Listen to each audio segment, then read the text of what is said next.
আপনি যদি কোরআন এবং সুন্নাহ এর মধ্যে শেষ জামানা, কিয়ামতের আলামত, আখিরুজ জামান এই আলামতগুলো নিয়ে পড়াশোনা করেন, আপনি দেখবেন 100টা আলামতের মধ্যে 95টা আলামত স্পষ্ট দেখা যাচ্ছে। 100টার মধ্যে 95টা আলামত স্পষ্ট দেখা যাচ্ছে কিয়ামতের।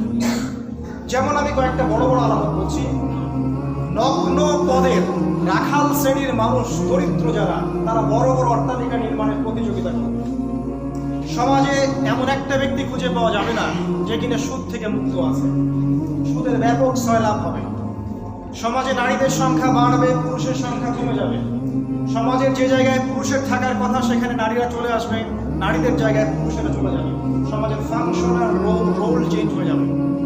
সময় সংক্ষিপ্ত হয়ে আসবে।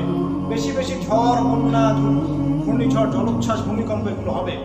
মানুষের মধ্যে হৃদ্যতা, ভালোবাসা কমে যাবে। মুসলিম উম্মাহ বিভক্ত হয়ে যাবে, টুকরা টুকরা হয়ে যাবে। কেউ কারোর সাথে কারো মিল থাকবে না। হিংসা, বিদ্বেষ, দলাদলি, রাহাজানি, চুরি, ডাকাতি, জেনা এগুলো বাড়তে থাকবে। ইসলাম, কোরআন এবং সুন্নাহ দেশ থেকে উঠে যাবে। এগুলোর আইনগুলো উঠে যাবে। বিশ্বের মধ্যে ইসলামী খেলাফত উঠে যাবে। মানুষ হত্যা এত বাড়তে থাকবে যে মানুষ বুঝবে না যে আমি কেন হত্যা করলাম, আর নিহত ব্যক্তি বুঝবে না আমি কেন মারা গেলাম।